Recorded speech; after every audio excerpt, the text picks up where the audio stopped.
कमर जी मुकामी होटल में फौजी फर्टिलाइज़र लिमिटेड कंपनी पारां कपह जे फसल में वधिक पैदावार हासिल करण बाबति जागरूकता सेमिनार मुनक़द कयो वियो। सेमिनार में फौजी फर्टिलाइज़र कंपनी लिमिटेड जे regional manager Sukkur Naeem Akhtar, in charge cotton research station Ghotki doctor Sanaullah Yasin, ज़राअत खाते जे director Sukkur Muhammad Ayaz Abro, director cotton research सखरंड हिदायतुल्लाह भुट्टो, नौरीन इसाक समेत ज़राअत खाते जे अमलदारनि, ज़रई माहिरनि समेत वॾे अंग में आबादगारनि शिरकत कई।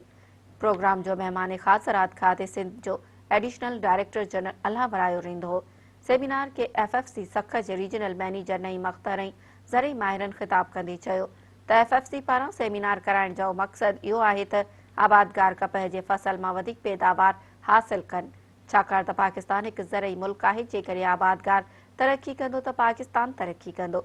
अॻवाननि चयो त असां मुख़्तलिफ़ शहरनि में सेमिनार कराए अवाम खे आगाही ॾेई रहिया आहियूं। कपह जे फसल जी पोखाई बाबति ॼाण ॾियूं त जीअं आबादगार वधीक पैदावार हासिल करे सघनि।